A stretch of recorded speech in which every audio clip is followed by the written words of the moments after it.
Now this is interesting.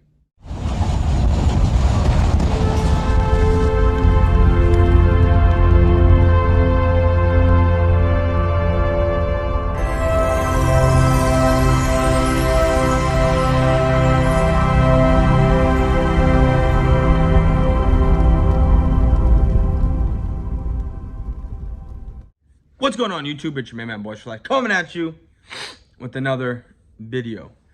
So I was scrolling through YouTube and I come across a post by Simus, a community post, and we're gonna put this picture of what he posted up here, and it is a gasser. It made me laugh, and I thought it was interesting to put it up there because it's funny. It's funny. So of course I'm gonna ask Simus, because it's his stuff. Hey man, can I use this in a video? He agreed, so here I am doing this video. So here it is, guys. As you know already, as you see it, it's about Carson Wentz. And why am I doing another Carson Wentz video? Because the debate goes on that we have Dak Prescott and Carson Wentz. And Carson Wentz is all-time better and da-da-da and that. Well, you know what? What do you expect from a second number 2 overall draft pick? What would you expect? Should you expect anything less from a guy that's such held in high regard? Should you expect anything less? No, you shouldn't. And if you do expect less than what he's given you or what he tries to give you, then I don't know what to tell you. I don't know what to tell you, because then you're full of excuses from that point. But when you have a 4th round draft pick compared to a number 2 overall draft pick, that's a win in itself. In itself, that is a win. Okay? But as you can tell by reading the picture already, because I left it up there long enough, let's take out some stuff out of this thing, okay? We're going to take out where it says Carson Wentz has no desire to win, which to me kind of discredits everything that's there, but at the same time, there's a lot of truth to what is being said. Because to make it to the NFL, you have to have some sort of heart, some sort of desire to get there. So let's take that out. Let's take out that little sentence of him having no desire to win. Let's take that out. Because if you make it to the NFL, you have some sort of heart desire to win. Unless you get there and you just decide to, I'm collecting a paycheck from now on. But you have to have some sort of level of competitiveness, some heart desire to want to be in the NFL and to want to win. So we're going to take that out. But we're going to look at everything else. So let's start at the bottom, okay? Right in the middle, where it says Carson Wentz has started his first 3 out of the 4 seasons he's been in the NFL. He has started 5-6. That is a losing record, okay? While in the last 30 games of Nick Foles, he was 24-6. 24-6. Now, like I have said before, and I've said multiple times, Nick Foles is only good in a Philadelphia uniform. Everywhere else he goes, he is garbage. He is trash. And I don't understand why Eagle fans think when he goes somewhere, they're like, oh, we're happy for him, da-da-da. Why would you be happy for him? He is only successful in your program, in your franchise. Wouldn't you want to keep someone like that there? But no, here we go having Carson Wentz, who is injury prone. And the reason why I say he's injury prone and we don't look at Aaron Rodgers as being injury prone and some of those type of guys is because Aaron Rodgers wasn't hurt 4 out of the 4 years he was in the league. Granted, Carson Wentz didn't miss any games his rookie year, but he was hurt. He was hurt in the beginning. I don't know if I think it was his ribs or it was one of the two, but he was hurt. The following year, he's out. The next year, he's out. Then last year, he got hurt, couldn't finish the season. That's why we say he's injury prone, and Aaron Rodgers isn't so much because now he's in the back half and he's missing games. Now he's in the back half of his career and missing games. There's a difference there. A huge difference. That's why Aaron Rodgers is not injury prone, and Carson Wentz is considered injury prone.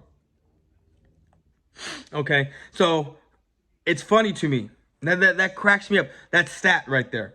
Nick Foles has done you more good than Carson Wentz. Carson Wentz, as you can see, has 0 playoff wins. 0. 4 years in the league, gotten you to the playoffs 3 out of the first 4 years. And it's funny how some of the guys come on YouTube right after you either make the playoffs or you win the Super Bowl. I've never seen an influx of Eagle fans the way I've ever seen anything else. They want to say the Cowboys, my team, are bandwagon fans. That's what they want to say. But look at the Eagle fans coming in right after a Super Bowl win. Coming in the season they had a Super Bowl. They started the Super Bowl season. Whether it's before or, the season of or after you start, it's suspect to me. Why? Because you either knew something was going to happen, but you saw the potential of something happening there. And that's when you want to jump on a bandwagon and start making videos. And those people that came afterwards, now you already know your bandwagon. You already know and we've seen a lot of them. Guys that fucking can't do shit. And I make fun of all of those guys that come in and make videos and want to run their mouths and they can't do shit. Can't get the views, can't do nothing. And I'm not one to talk. I don't get those kind of views or anything like that. I'm not one to talk. But that's why I go at them, because it makes it's funny. It's funny. But anyway, let's get back to what we're talking about. So Carson Wentz had 0 playoff wins. Okay, let's look at the next line. He is 7 for 20 against teams that are over 500. And Dak, this is my thing. Dak Prescott gets made fun of a lot for not being able to beat teams over 500. Well, look at your guy. 7 for 20. 7 for 20 against teams over 500. That is a batting average of 3.5. Now, in baseball, that's great. That's awesome. That's Hall of Fame numbers. But in football, that is trash. That is almost a 3% winning average. If you were to add one more game, 7 for 21, that is a 3% winning average. Carson Wentz is trash. He's hurt. He can't win against teams over 500. And you're going to sit there and say, oh, he needs weapons. He didn't have weapons this game and that game. And he can't do it by himself. But then you sit there in the same breath and you make fun of Dak Prescott for having the weapons. And that's why he's winning. And then when he doesn't have weapons, you make fun of him and say, look, he can't do it by himself. He can't win without anybody. But Carson Wentz can will his team to almost winning. That's the Eagle logic that I don't understand, and it drives me crazy and also drives me to make fun of y'all. Because you're so ass backwards in every way you think. Now let's look at the next line and the last line. His teammates hate him. I can see that. I can see that. When you have Alshon, the snake of your team, y'all want to blame Olandro Skandrick last season for being the snake because he was new and all this shit came out. Why would shit come out as soon as he gets there? Why would shit come out and it's not even as soon as he got there. It wasn't even like a week or so after he got there. It was like as soon as he got there, a game happened and boom, all these reports were coming out. You really think that he had time to dissect and say those kind of things? No, he didn't. And I'm not backing up Skandrick whatsoever. But what I am doing and what I am saying is you got to look within your own organization. And it's already come out pretty much that Alshon was the guy. And there's some guys in your fan base, Eagle fan base, that don't believe that. And they want to sit there and there's some guys that sit there and talk about, we need Alshon gone. He's nothing. He's this. But when the Eagles go out and say he's going to be a big part of our offense, now it's, well, Alshon did this and Alshon did that. And Alshon was an integral part of our Super Bowl run and da-da-da, this and that. Really? You're going to bash one guy in one breath, and once your team says, we're going to ride with this dude, then you want to flip-flop and say, oh, he was this, he was that great, and when he's healthy, he can do this and do that? What kind of fucking fan shit is that? It's either you ride or you die, you stick with what you got. And you can, yes, you can give your team criticism, but don't just turn around a complete 180 and just start praising the guy because they're going to ride with. Be disgruntled. Be pissed off. Don't be a big old homer. And just say, and when the team says jump, you say how high? Oh, my God. But again, Carson Wentz, 5-6 to start the season. 7 for 20 against teams with 500 wins or more. 500 record or more. No playoff wins. And Nick Foles in the last 30 games is 24 for 6. Let that sink in. 48 fumbles. 48 fumbles by Carson Wentz. And I looked up the Dak Prescott's fumbles. It was 31. But that's a significant difference, especially when you Eagle fans want to use the fact that Carson Wentz has missed 8 games.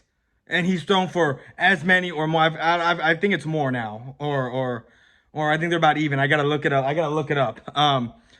Touchdowns. And he's missed 8 games. And then he's played in less 8 games than Dak. And he has just about as many touchdowns, if not more. But let's look at it the other way. He's missed 8 games. And he has 17 more fumbles than Dak Prescott. Come on. Come on. Come on. The writing is on the wall. It is there. It is there. That's all I'm saying. That is all I am saying. Just cracks me up. Cracks me up. But this was the last part that I wanted to talk about. And I had completely forgot about it.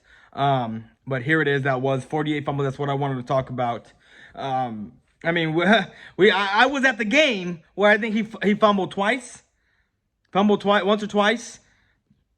No, there was 2 fumbles there by Ertz. Not Ertz. Was it Ertz? Yeah, Ertz. Ertz with the fumble, and then Prescott. I mean, not Prescott. And then what's his name? Carson Wentz with the fumble. But anyways, that is the video. I'm out. Peace.